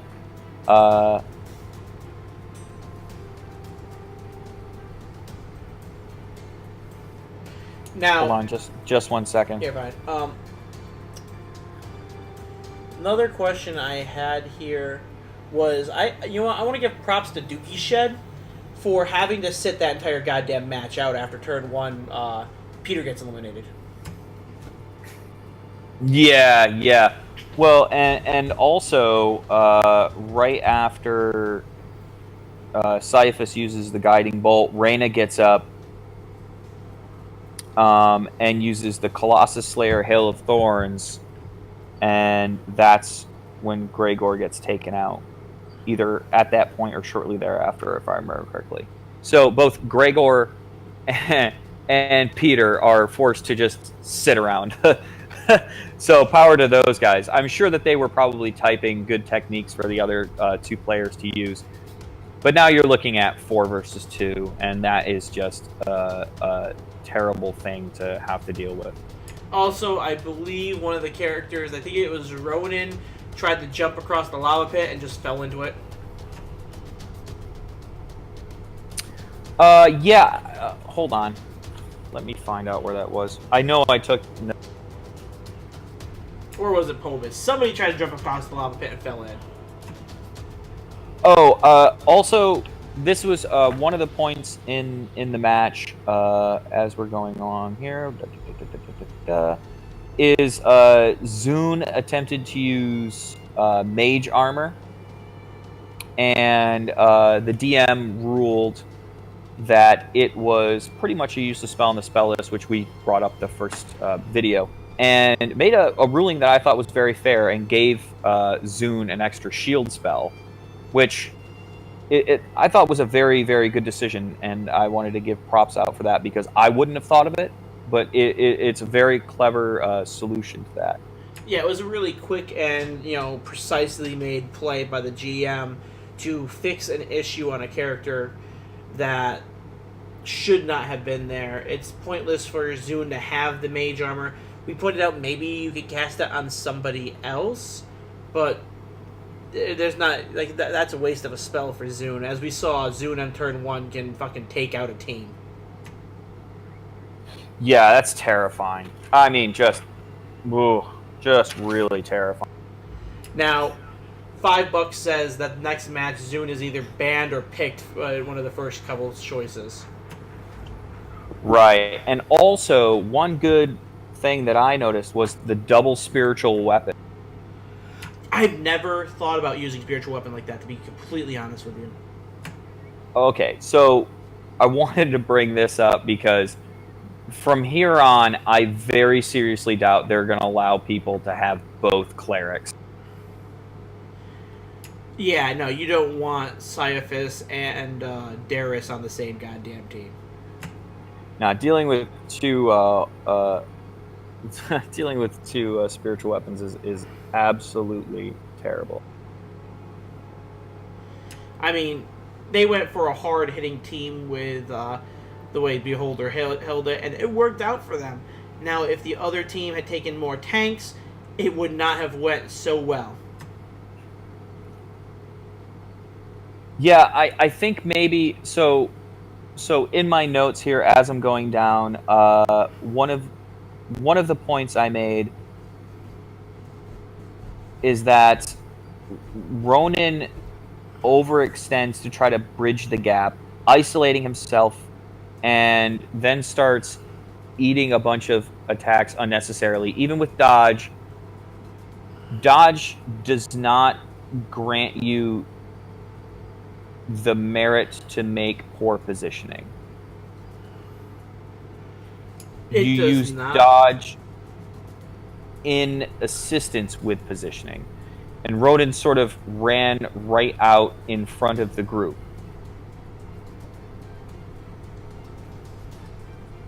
And that's when, the double spiritual weapon thing happened. Zune, great use to the shield spell to against the Eldritch Blast. Seriously, consistently, great, just solid plays from Beholder that entire match. Yeah, absolutely. I also noted that Reyna forgot Hunter's Mark for some reason in the beginning. In that first initial shot that was used to take down Gregor, I think it was. Completely forgot to use Hunter's Mark on that. Used Colossus Slayer, used Hail of Thorns, but no Hunter's Mark. I couldn't figure out why, because that was the big trifecta that the same character used in round 2. Did they use their bonus action for something else? I don't think so. I mean, if we're looking at it here, you can literally see right on the screen right this moment that Peter and Gregor are still in their base. Like, half their team was eliminated before leaving base. Yeah, that's tough. That's really tough. And I'm going to give props to Pobus trying to find a good position to assist Ronan, because at this point, I think Diction sort of realized that, it's kind of an all or nothing scenario right now, especially when they're facing down that much firepower and that much healing. There's really not much they're going to be able to do. I mean, 100% props to Awkward Kitty and Hazard to just like completely cripple the opposing team on that first turn. I mean, it was just amazing. Yeah. And just, oh my god, just those first two attacks solidified their victory almost. I mean, the only other answer they had was possibly trying to take out Cyphus so they couldn't heal the rest of their team. They didn't take any healers. They had Gregor. But by eliminating Gregor, you stopped the other characters from getting back up. Yeah, I mean, there was after the loss of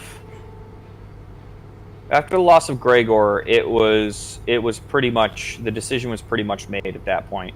That's a huge amount of gap to get through, because you're not only trying to get through those clerics, you're also trying to get through their heal potential. Also, they bottlenecked them because Pobus decided to stay with Ronan, which I think is an overall good decision. But by doing that, you gave the enemy team only one target area. Right. Yeah. I think there were several positioning mistakes that were made. Mostly, I just think that it was really hard for Ronan to get engaged in the combat. You can see in this picture right here, perfect example. He's top side, and the rest of the people are on the bottom side. And there's really trying to get to that combat. This move right here in particular was what I took my notes about. That move right there, I said to myself, was a poor move, because if you look at the scenario he's in right now, there's not really anything blocking his line of sight from, and 30 feet, you can sit there, you can stand there and count out those 30 feet from Darius straight over, and you can draw that line of sight. And right after that, Cyphus moves into that position. He moved right into the position of Reyna. Reyna can see him. Reyna can shoot him. There's nothing blocking Reyna's line of sight. That was just a very poor positioning mistake that cost him. And and this is what I was saying. The dodge action does not permit you silly positioning mistakes. All right. So, final thoughts on the match, sir. So, final thoughts on the match. I think the blue team, I love you. I love the candor. I love the professionalism. The picks and bans were just the death knell. You got to stay away from that rogue. That rogue is just, in the format we're in, is just not a good decision. It's kind of a waste of a spot. In every situation that rogue was picked, there was always a better decision. Even from a person that knows basic D&D, right? Is like, you want to pick something else other than the character that's just not gonna, that's just not gonna be useful. I'm saying that we could see Peter be good if we gotta see someone pull off that assassination. If you can get that assassination off, that's gonna be his good thing. If you can't pull off that assassination, you don't think you have the player with the skill to pull off that assassination move, it's not worth the pick.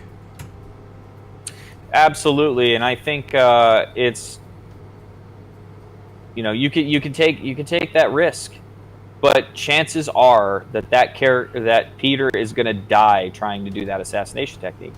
Really not. It's really no. Hey, Zune pulled it off.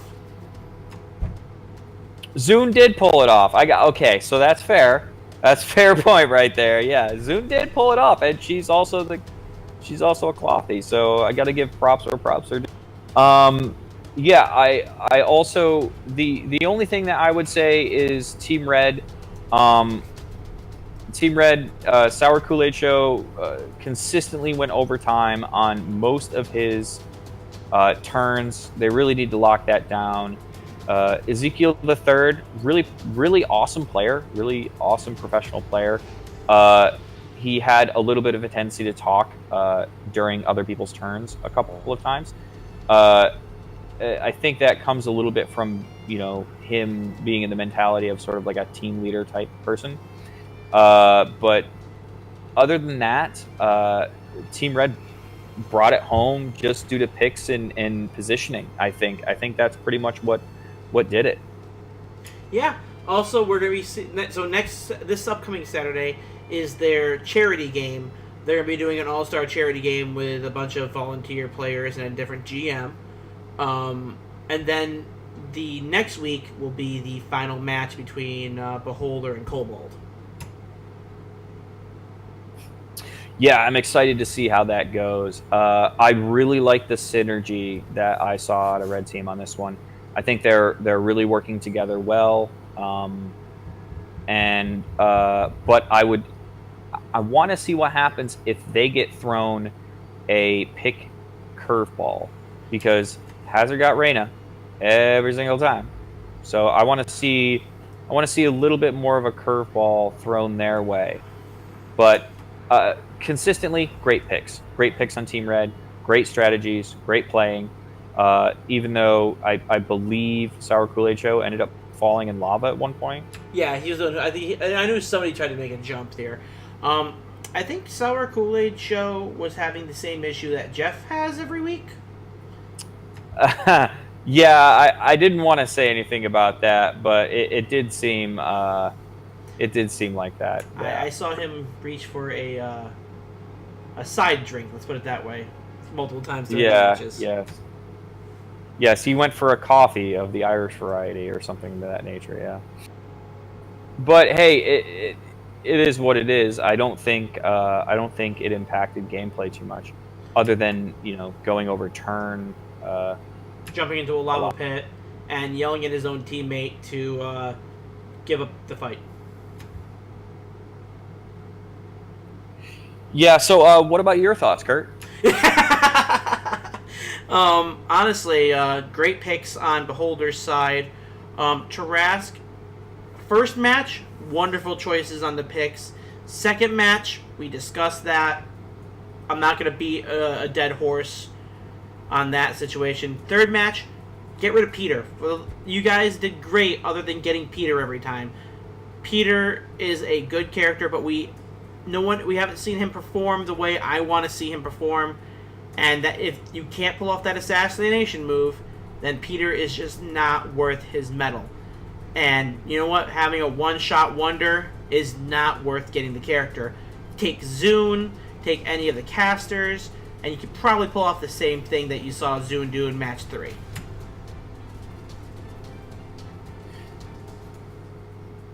Excellent. Yeah, I agree with that. Kraylin. Why did we not see any Kraylin?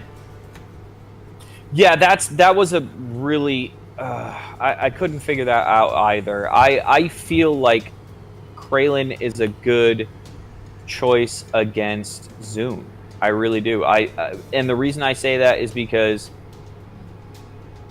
Zune has the magic effectiveness, not necessarily just single target, but has that sort of magical effectiveness where Pobus is great and Eldritch Blast is awesome, and it doesn't take from your spell list to use Eldritch Blast every turn. The damage potential is not that high, right? And by the end of this time, you should have completely used up every resource you have. And sorcery points for Zune too. Trade some of the spell slot or so for a couple of sorcery points back, so you can go for that quicken spell again. Yeah, exactly. And I mean, second level cast magic missile out of Kraylin, shatter out of Kraylin, melts acid arrow. So you got one that does 3d8, you got one that does 44 poison damage, and also this character has a shield has mage armor, can cast magic missile at a lower level, is an evoker, so he can choose whether he's dealing certain damage with that shatter spell, so he doesn't have to worry about everything. I just think it's a natural pick for that, and I'm so perplexed why people aren't picking Kraylin right now. And if it has to do with the armor class, I think that's really kind of a silly thing because Pobus has the same armor class and the same mage armor spell. So it's kind of perplexing to me in a scenario where yes, cantrips are awesome, but you need to use every single one of your other spells, or otherwise you're wasting them. Yeah. So, good job, Beholder. Looking forward to seeing your next match against, I believe it's Kobold. Honestly, great cut 3 matches. I'm so much happier with the way this went compared to the first set. Yeah, I agree. I think I think this one was much better than last time. I really enjoyed watching it. And I want to give a shout out to the DM. I think he did a great job. Fair rulings, very consistent in saying when there needed to be a timeout. Wasn't afraid to check the rules if he needed what needed to be done. Great job on that. Great job staying on task, and also throwing a little bit of humor in there. Yeah, honestly, WebDM Grant did a great job on that. I'm reaching my hand out to you guys. If you guys want more players, want another team, get a hold of us. We would be more than happy to join. Yeah, absolutely. Alright, so this is Seekers of the Lost. This is Kurt Utter Chaos signing off. And Rob, I'm Rondal. You guys have a great night and good seeking. Later.